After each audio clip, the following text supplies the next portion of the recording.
Hello, everyone. Welcome to the Fantasy Griddle Podcast, Episode 4. As always, you can find our rankings, NFL news, and more on fantasygriddle.com. Follow us on Facebook and Twitter at Fantasy Griddle. With me, as always, is my co-host, Duncan Murphy. Duncan, what's on the griddle for tonight? Tonight, we're going to be cooking up some hot takes on tight ends. We're going to run through the ADP here, talk about some of the guys we like, and identify some busts, breakouts, and sleepers at the tight end position. Duncan, it's been another busy week at the Fantasy Griddle. Do you know how I know that we're getting more and more popular and that more and more people are interested in what we have to say? Tell me. Because, and it didn't take long, we have begun to see the internet trolls come out from underneath their bridge. No longer is it just hugs and kisses and well wishes. Trolls are telling us we're liars. They're telling us we don't know what we're talking about, and that's great. That's how you know we've arrived. That's when you know that you're making it, is when people start chirping at you on Facebook and Twitter. That's a good sign.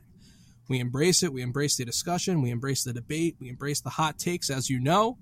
And most of all, we embrace more and more people tuning into this podcast and interacting with the Fantasy Griddle. Duncan, what are your thoughts on that? I like it. I agree. Haters going to hate. But when they're hating, that means we're doing something right, I think. That's right. That's right. Okay, so with that being said, let's get right into it. I believe we're going to do things a little bit differently tonight and start with sleepers, breakout, and busts, and then get into our tight ends by ADP. So I'll get us going here. My bust candidate for this year, we'll start with that, is Greg Olsen. He's the tight end number 5 on Fantasy Pros ADP, going 61st overall, which is the beginning of round 6. He's entering his 12th season in the NFL, and he finally had his first injury last year. He's basically the Iron Man of NFL tight ends. Prior to that, he had played in every single game since 2007. My question is will age finally catch up to him this season and keep him getting these nagging injuries? It was a fractured foot last year, but he only had 17 receptions all of last year in the 7 games he did play and only 1 touchdown. He was great in the 1 playoff game they had. He had 8 catches on 12 targets, 107 yards, and a touchdown. He's definitely a gamer. I think the targets will be there in Carolina, but I don't want to be the guy to own Greg Olsen when everything falls apart for him, and I think this could be the year when he starts to really slow down. I agree. I think that some of the injuries that he's having here are pretty troubling. Last year suffered from that Jones fracture in his foot, caused him to miss 8 games. According to InsideInjuries.com, that type of injury typically takes over a year to fully heal, and very often it requires a second follow-up surgery. So by the time week 1 rolls around, Wilson's going to be 357 days removed from his surgery. He's age 33. This could very well be the beginning of a steep decline for Olsen. He's been fantastic over the years, but with an ADP in round 6, I'm going to be backing away from Olsen this year as well. For sure, for sure. And who did you have as your bust candidate for the tight ends for this year? Well, to be honest with you, Olsen was my guy, but I'll give you another one. And it's probably an unpopular opinion, but my bust is going to be Jimmy Graham of the Green Bay Packers. Currently going as the 4th overall tight end. I have him ranked as number 10 overall. And the reason for that is mainly because if you look at the way that Aaron Rodgers uses the tight end position, he's never really favored the tight end. Looking back many years, the last tight end to have finished as a true tight end 1 was Richard Rodgers. And that was only due to the fact that he scored 8 touchdowns, and that was in 2016. Prior to that, he had McFinley for a few years. McMuffin! And everyone back in the day was looking at McFinley, McMuffin! thinking he was going to be this amazing player. But, looking at his stats here, he only had 1 season with more than 5 touchdowns. 2011, he had 767 yards on 92 targets and 8 touchdowns. Aside from that, he really didn't have many. He had a 72 target season, 26. He had an 87. But, we're talking about a position that really isn't favored by Rodgers, and coming into a new team, learning a new offense. Rodgers is a trust guy. I think he's got his guys that he's built that trust with over the years. He's got Devontae Adams, Randall Cobb. I think he's going to heavily favor those guys over the likes of Graham. And people thinking that Graham's going to somehow revert back to his Saints playing days I think they're mistaken. And taking him this soon is not going to pay off, in my opinion. Yeah, we're very much on the same page with, it sounds like, Olsen and Graham. Graham going 55th overall in round 5. He's entering his 9th year in the league. like Gronk, I think his best years are behind him. He's not been the dominating force that he was with the Saints several years ago. Last year, 57 catches, 520 yards, really kind of middle of the pack numbers. The 10 touchdowns that he had with Russell Wilson saved his season. If you look back at 2016 when Aaron Rodgers played a full year, Jared Cook and Richard Rodgers combined for 60 catches, 648 yards, and just 3 touchdowns. So he, between two guys, that's really not great production. And that's, for two guys put together. Green Bay does need to replace Jordy Nelson's targets, 152 targets from 2016, and he only had 88 last year. I believe he was banged up, and obviously the passing game was a mess. But if you're asking me, do I like Jimmy Graham in the 5th round? Initially, when I heard that he was going to Green Bay, I loved the idea. But as I look deeper into the numbers, I'd much rather wait and get an Evan Ingram or a Delaney Walker or somebody else that brings back better value. I think there's still good wide receiver options around that time, and Crabtree, Hogan, Watkins, Corey Davis, and I'd even rather take a quarterback there like Brady or Wilson. Yeah, I agree. A correction there on my numbers. The year that Rodgers had the 8 touchdowns is actually 2015. Okay, and that's going to bring us into our breakout candidate for 2018. For me, it's George Kittle of the 49ers. He's the 11th ranked tight end, going 114th overall, which would be a 10th round pick. He really built rapport with Jimmy G at the end of the season last year. He had 7 catches on 9 targets for 142 yards and a touchdown over the last 2 weeks of the year. Obviously, Jimmy G only started, week 13 on. In his first year, he was a rookie last year, George Kittle had 17 red zone targets, which was good for 5th most out of all NFL tight ends. I don't think there's a lot of competition for targets there in San Francisco outside of Garcon and Goodwin. And I'm thinking that he's my breakout tight end of 2018. Hot take. He's my number 8 tight end, and I'm taking him in round 10 wherever I can get him. All right. So let me give you my guy. I actually was going back and forth between 2 players, and the 2 guys I was going between were Trey Burton and Jack Doyle. And Doyle, I'm going to hold off on him because I think he's been ranked too high to be considered a breakout candidate. So let me give you Trey Burton. And the reason I like Trey Burton, and he's definitely been really popular this preseason. I think he's kind of in vogue right now in the fantasy community. Some people are turned off by that, and they think he's not going to live up to this hype.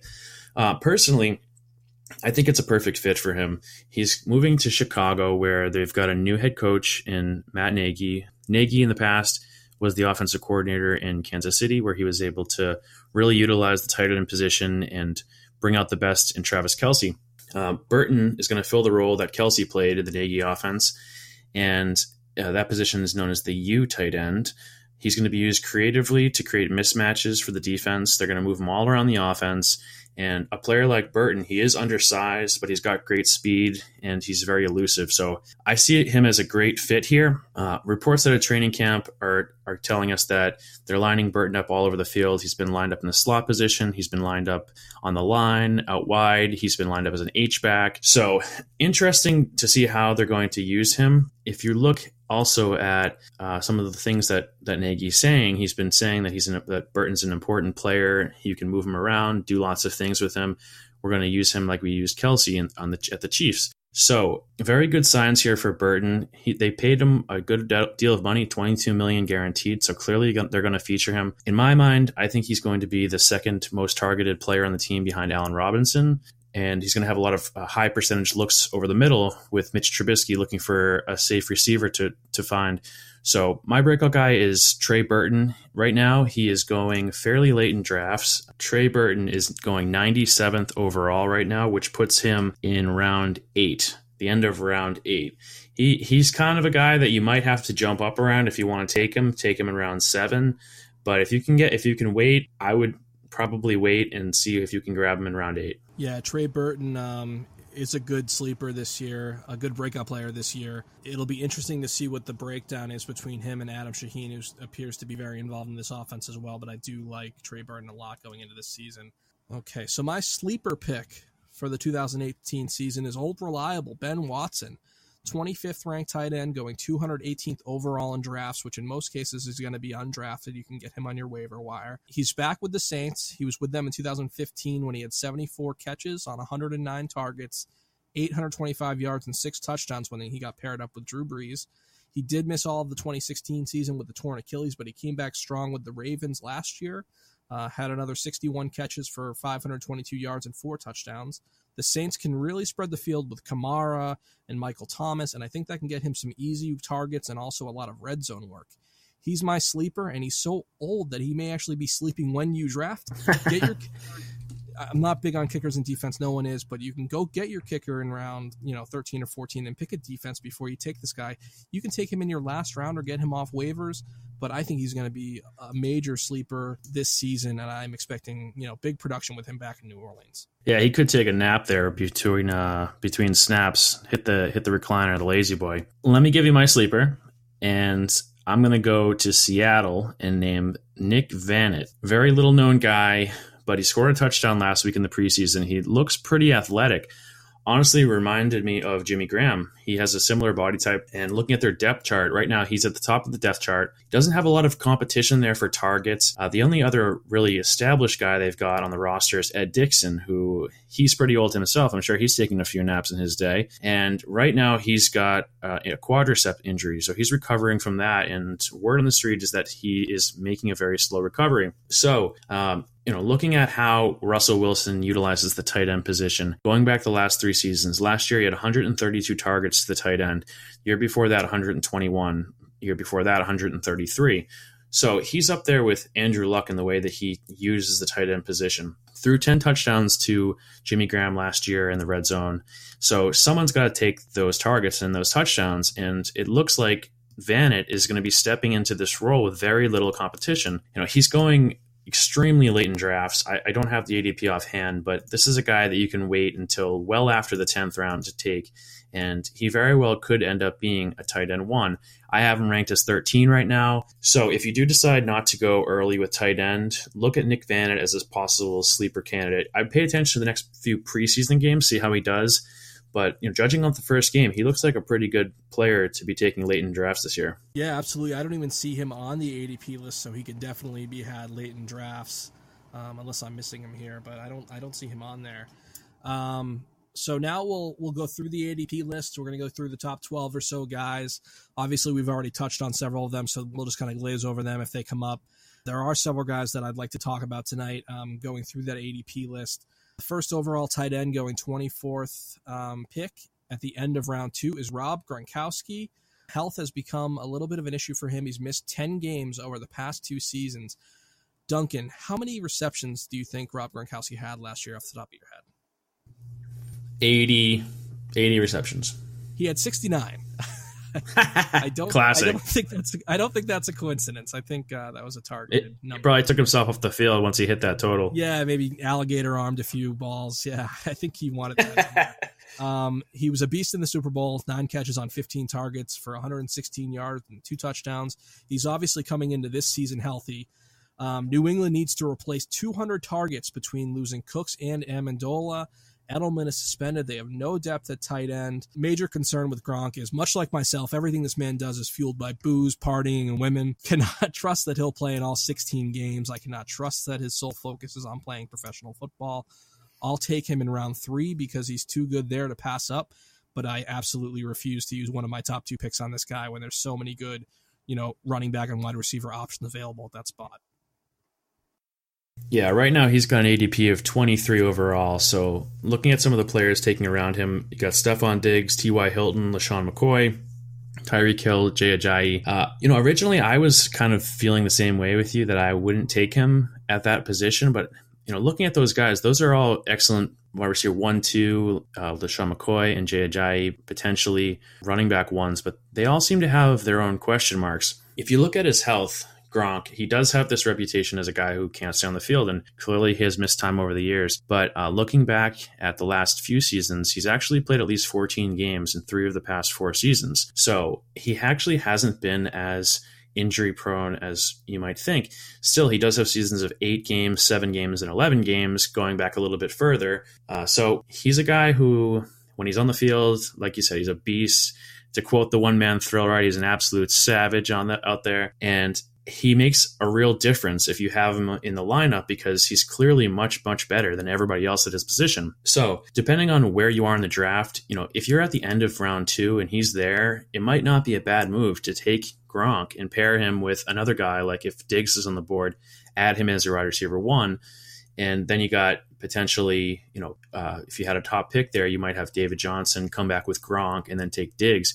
All of a sudden you've got a pretty nasty combination. So I wouldn't overlook him at his ADP in round 3. Absolutely, he's a good value pick, and that's kind of my take on him there. It depends on where you are picking, but don't write him off as being a player that's going to be hurt and not be able to help you.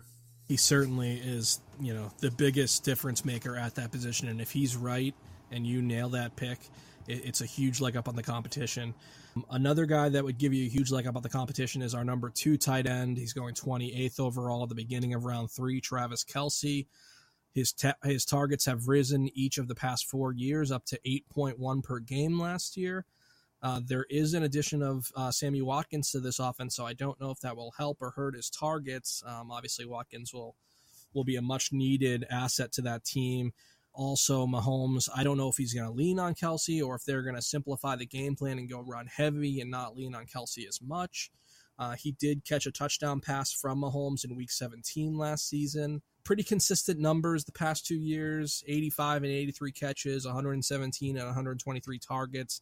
He's going to get you over 1,000 yards and between 4 and 8 touchdowns. But the uncertainty about his involvement with the offense, and Kelce's also his knack for personal fouls and even being ejected out of some games, I'm going to leave him on the board in round 3 in favor of those wide receiver 2s we were talking about. And I just don't feel like the upside is worth the potential downsides of Travis Kelce working with Pat Mahomes in his first year as the starter. I agree. I'm also going to be leaving him on the board at this ADP. And I too have concerns with Mahomes. I've said this before. I'm not a real believer in Patrick Mahomes. The other night watching the preseason, he did make a few good throws, but he also had a play where he was getting pressured and made one of those crazy fall down pass plays that you see typical rookies make when they just don't know what they're doing. I'm of the mindset that I think the entire Kansas City offense is going to take a hit this year. They did lose their offensive coordinator in Matt Nagy, as I mentioned before, with him moving over to Chicago. So, they're probably going to run a similar scheme. They might need to change a few things with Mahomes at the helm now, but I think that the whole offense is going to take a hit here. I think Alex Smith was very, very good for Kelce. He was one of his favorite targets, and losing Smith is going to hurt Kelce. Personally, I'm bumping him down. As I talk about him, I'm thinking of moving him to my 3rd position. I do have him at 2nd, but as you mentioned, he did lead all tight ends last year. He had 122 targets. He's been very consistent, so he can't go wrong with him. Just don't love his ADP, and I'm kind of concerned about a little bit of a downgrade this year. Absolutely. One guy that I think we won't see a huge fluctuation in their numbers is Zach Ertz. He's the tight end 3. He's going 38th overall at the beginning of round 4. He's been super consistent the past 3 years. He's caught between 74 and 78 balls each year, 106 to 112 targets, and 800 to 850 yards every single season. He did manage to double his tight end production, his touchdown production from last year from 4 to 8. I think the key to Zach Ertz's value this year is what happens with Alshon Jeffrey. If he sits out those first 6 games, Zach Ertz cements his value as possibly a top 2 tight end, but he's locked in at number 3. If Alshon plays, I still think that Ertz is extremely valuable, but if Alshon is out, I think Ertz could be had at a huge value here. The Eagles do lose Trey Burton, but they add a 2nd-round pick in Dallas Goedert, who caught a ton of balls in college, so I don't really see that creating any more opportunity for Ertz. He's just super solid as the tight end 3 and a good value at 38th overall. I'd rather have him than Kelce or Gronk, almost a full round later. I agree. You got better value here with Ertz. I've actually, he's a very solid player. He's very consistent. He's not the most exciting player in the world, but he does have 100-plus targets each of the last 3 seasons, had 74 receptions, 824 yards, and 8 touchdowns last year. So he is a great player, and right now I have him as number 5 on my board, and the only reason I have him down a little bit lower is because there's 2 guys that I have above him that I like a lot more, or just a little bit more. I think they're going to have great seasons this year. I'll get into those guys in a little bit, but judging on his ADP, going with Ertz here is a very safe and reliable player to add to your roster. We've already talked about the 4th-ranked tight end in Jimmy Graham going 55th overall. We'll just say where we have them ranked. We've already talked about him at length. I have him as my 7th-ranked tight end. I think you said you had him 11th? Yeah, I have him at 10 right now. All right, so that's going to leave it for the top 4. We're going to come right back, and we're going to get into Evan Ingram, who I'm very high on. Greg Olsen is after that, but we've already talked about him, and then Kyle Rudolph and Delaney Walker. For the season on offense for New York, but perhaps about to punch it in the end zone. They're in the red zone at the 18. And Manning going to the end zone for the touchdown. Evan Ingram. He's going to fool the linebackers, the safeties. They think it's a lead block. There's nobody home. That's great design, but you must know that Evan Ingram is a pass receiver. He is not in there to be a fullback. Okay, welcome back. Next on our list is Evan Ingram, who is the 5th-ranked tight end going 62nd overall. First-round pick last year for the Giants, 64 catches off 115 targets and 722 yards with 6 touchdowns. Saquon Barkley makes this offense better. OBJ being back makes this offense better. I think Ingram is going to be a target hog in this offense. It's him, it's OBJ, and it's Shepard in that passing game. Who else is going to catch passes for the Giants? Cody Latimer, Roger Lewis, Hunter Sharp? I've never even heard of some of these people. Eli makes stars out of tight ends. He made Jake Ballard relevant. He helped Martellus Bennett break out into the player that he became. He made Larry Donnell competent. He made Kevin Boss play like a boss. Evan Ingram is good at football. Wait on tight end and steal Evan Ingram in the 6th round of your draft. Interesting. That may have just convinced me to move him back up because I had him a little higher. I moved him down to 9 recently because what concerns me with Ingram is the target share. Last year, they literally had everyone hurt, and it was just ridiculous. I mean, he was the only player they could pass the ball to for a few weeks. He had 115 targets, and I think that's extremely unlikely to be repeated. So with the targets coming down, I do think that he could be set for not quite the season that everyone is expecting here. In the 4 games last year where he saw less than 7 targets, he averaged just 1.5 receptions and 16.3 yards and no touchdowns. So if the targets aren't there for Ingram, he could struggle. That being said, like you mentioned, Eli, he makes stars out of tight ends. He's also got a bunch of guys that are going to be distracting defenses. Saquon Barkley, ODB. Yeah!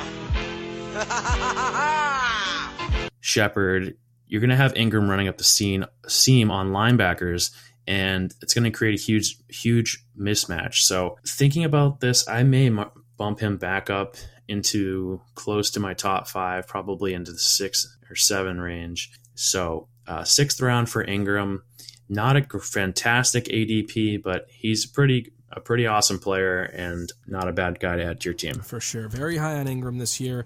Next is a guy we've already talked about at length, Greg Olsen.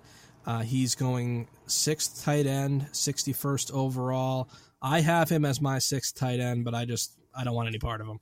So why don't you knock him down your board? I do like him as my 6th tight end. I would take him over Jimmy Graham, over George Kittle, over Kyle Rudolph. I just don't want him. I'm going to pass on him and take somebody else later. I'd much rather get another running back or another wide receiver or maybe even my quarterback in that round. I hear you. For guys like that, when I'm just not going to pick them, I've just decided to just knock them down my board significantly because if I'm passing up on them, then I don't believe in their value at that point. So he's at number 11 for me. We talked about him earlier. I think he's a huge injury risk, and I'm staying away from Olsen this year. That brings us to our number 7 tight end, Kyle Rudolph, going 77th overall. I have Kyle Rudolph 9th on my rankings. He had a major outlier season 2 years ago when he caught 83 balls on 132 targets and 840 yards. I don't see him doing that again. Dalvin Cook is too involved. Adam Thielen and Stephon Diggs are too involved now. That season is not going to repeat itself. He has had 15 touchdowns in the last 2 seasons on 29 red zone catches, so he's a beast in the red zone.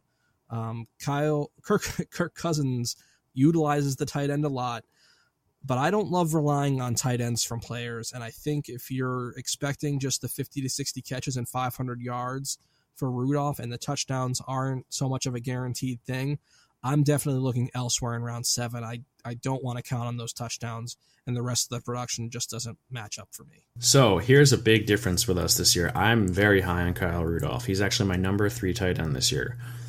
So, shocker, right? Yeah, I can't believe you have him third.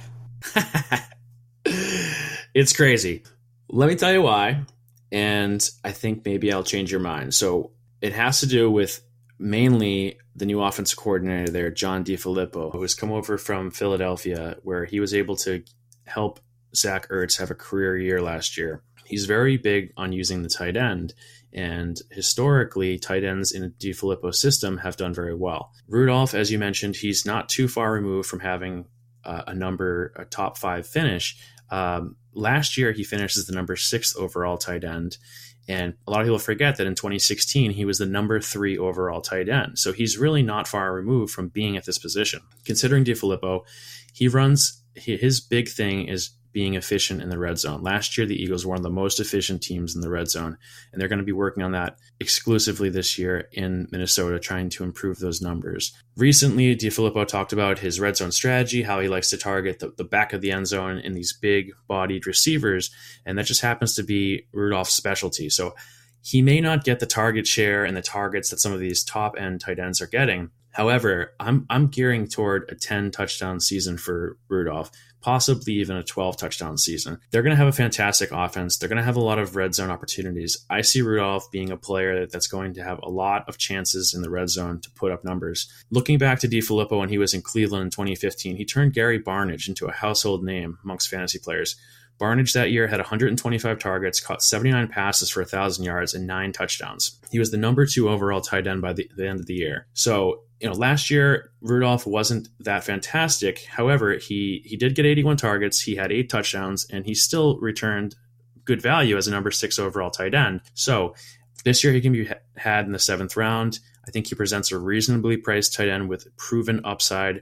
I'm having him ranked very high this year as my number 3 overall tight end. If the touchdowns are there, you could be spot on. I can't bank on those touchdowns, but if they're there, then he's absolutely going to be making me look bad in drafts this year. The next guy that we have up is somebody that I'm a little bit higher on, Delanie Walker. He's the 8th ranked tight end going 75th overall. He's had 4 straight seasons with over 800 yards, including a 1,000-yard season. So the production is just so much better there for the receptions and yards. He averages over 60 catches per year and 5 touchdowns per season since joining Tennessee in 2013. And I think the most important thing to know about Delanie Walker is that he was MVP of the Pro Bowl last year with 2 touchdowns. That's very exciting. I'm good for him. I'm joking, of course, but I do like his value in round 7. I would take him there for sure. He's just been so consistent the past 4 years, and another year of experience playing with Marcus Mariota, I think, is really going to help them too. Walker, it's like, what does he have to do to get respect? 4 consecutive seasons over 800 yards and 100 targets. He's played 15 games in each of the last 4 seasons. The thing is, he's just not very exciting. He is athletic. He's very consistent, but for some reason, I think people just don't want to pick him. Looking back at his finishes in the last few years, he's finished 7th, 5th, 4th, and 9th in the past 4 seasons. So he's been a top 10 tight end going on 5 years now, or 4 years. So I have him ranked as the 7th tight end here. You can pretty much write him in as a top 10 tight end. I think he's a great pick in the 7th round. Good value at the tight end position. If you don't go early in tight end, if you want to pick a guy that's going to give you consistent points, look at Delanie Walker. Yeah, a little concerning. He is older than any tight end we've talked about. He's 34 years old right now, and they do have Jonnu Smith at tight end as well, but their production has just been so solid for the past few years. That rounds out our top 8. The next 4 guys we're going to get into, some of them we've already spoken about: Trey Burton, Jordan Reed, George Kittle, David Njoku. Trey Burton in motion. Off the play fake, Trubisky able to find Burton, who will walk into the end zone uncontested for the Bears' 7-yard touchdown. Okay, now we have our 3rd tier of tight ends, starting with the number 9th ranked tight end, Trey Burton. We talked about him extensively earlier. I have him as my 12th ranked tight end. He's going 94th overall in round 8. I really like him, but I'm not going to touch him this year. I want to see what he does first. I want to see how he fits into that Chicago offense with Mitchell Trubisky. Oh, not going to roll the dice, eh? I could if he slips in drafts, but I don't feel comfortable taking him in the 9th round, the 8th round. I just I want to see him do it for a full season first. He's been in the league for 3 years. He's put up elite production in the few spot starts that he had when Ertz was out, but I really would feel comfortable seeing a full season out of him before I add him to my fantasy roster. Yeah, I told you guys earlier how much I like Burton this year, but the problem I see with him is he's just got so much hype right now. He very well could be going overvalued, and people could be jumping up in drafts to get him. So in the 7th round, 8th round, he's a good value. If people are taking him in the 6th round or something, that's going to be too soon, and he's really not. He's going to have to do something amazing to give you that value there. So if you can get him in the 8th, go for it. Every year I have Jordan Reed on my team, and every year people ask me, is it over between you and Jordan Reed? It's never over. This isn't over until I say it's over! I would say that it's never over between me and Jordan Reed. You're a glutton for punishment. I'm sure that I will take him at some point in my drafts this year because the value is just going to be too good for his talent. But I don't feel good about it, and I'm going to be miserable owning him. Last year, I had to hold on to 2 tight ends the entire year. I had to pick up Cameron Brate and use him for the entire time Jordan Reed was out. You can just never trust this dude. He's always hurt. He's the slowest recoverer of all time from injury. He just never gets better from his injuries. They linger all year. He's like a bad fart. He just lingers and can't get him away from you. The more you try to get rid of the smell, it just gets stinkier and stinkier and ruins your team. The thing is that if he is right, if he can ever just put it all together, he's a top 3 tight end. He's so talented. He's just always hurt. If you have an IR spot, that's ideal because he'll fit it nicely. But oh, God, he's the most infuriating player I've ever known. And the second you drop him, someone else is going to pick him up, and he's going to be awesome. Stay away from this dude. Do yourself a favor. Yeah, if you're looking for someone to fill your IR slot, I think he's a really good pick. Personally, I've knocked him completely off my board. He's not in my top 15. He's not going to be on any of my teams. I feel bad. I mean, he was a great player when he was on the field, but he's just never on the field. So, RIP. I'll be happy to see him go into your squad and be burning a roster spot for weeks on end. Yes, while everyone else is making their great waiver claims, I'll be sitting on Jordan Reed per usual. Who's the other guy that Who's the other guy that you always are sitting on? There's some running back that I swear you always take. Oh God, I don't know. For years it was Ryan Matthews. Ryan Matthews. Oh man, God, every year. Unreal. I saw a fight video online the other day with the Jets and Redskins, and Jordan Reed is just like hovering around the action. I'm like, please don't get involved. Please stay away from. Wrap him in bubble wrap. Punches. Yeah, somebody get in there and get him out of there. He's a national treasure. So yeah, he's a stiff breeze is going to snap his ACL. It's unreal. Broken toes, any injury you can think of, the guy's had it. He must be racking up paychecks doing absolutely nothing. Oh yeah, he's very rich, but yeah, you just can't count on the dude. I had him off my board entirely, but I've since been creeping him up to 13th. I feel terrible. You should feel terrible. He'll probably be in my top 5 before I draft. Next up is a guy that we've talked about as well, George Kittle. Tight end number 11, 114th overall, the 10th round. I love this value. I love Jimmy G and anything connected to Jimmy G, and I think he's going to be a top 2-3 target in this offense. Give me all the George Kittle shares. To be honest with you, I don't know a ton about George Kittle. Tell me more about him. Why do you like Kittle? 5th most red zone targets out of all tight ends last year as a rookie. They moved Vance McDonald to Pittsburgh prior to last season, I think because they acquired George Kittle in the draft and knew what he could do. They have Garrett Selleck there as another tight end, but I think this is his 7th year in the league, all with the 49ers. We kind of know what he is at this point. If the 49ers are going to have a pass-catching tight end, it's going to be George Kittle. and there's just not much there at wide receiver. Goodwin is a field stretcher. I can't see him racking up the receptions. I can see Garcon doing that, but he's going to need more help, and I think that help that is coming in the form of George Kittle. Well, I'll definitely be looking into him further because you're right. I mean, it's great value. Get a guy in the 10th round. Typically, I like to wait on tight end until the 10th round and be one of the last guys taking a tight end. So if you're of that philosophy, certainly look into Kittle. Next guy I have up is tight end number 12, going 129th overall, David Njoku. I like Njoku's value. He's going at the end of round 11. It's obviously a low investment, but he should take a major step forward this season in a much improved Browns offense led by Tyrod Taylor, Baker Mayfield. If you watch Hard Knocks, which I do, you can see that they want to feed him the ball in the red zone. He's been dropping a ton of passes, but I think that's a little bit overplayed for the cameras because he did manage to score 2 touchdowns in the first preseason game, put up very solid numbers in his rookie year. And obviously the quarterback play was not great. I think the quarterback play is really going to elevate how well he does, and I'm expecting a big year. I have him as my 10th ranked tight end going into the season. I have Njoku ranked as my 8th right now, so I'm also very high on him. And I think the trade of Corey Coleman is going to help him quite a bit because all of a sudden there's going to be a number of additional targets to go around. You've also got Josh Gordon, who God knows what the heck's going on with Josh Gordon. I think he's going to be back. It seems to me like he is staying away from the team because of the whole Hard Knocks thing, and he's focusing on himself. It sounds like he's going to be playing, so he's going to be absorbing quite a few targets. But Njoku is just an extremely athletic tight end. I think whether it's Taylor or Mayfield under center, they're going to be looking for a big, reliable target, and Njoku fills that role. He's an excellent receiver.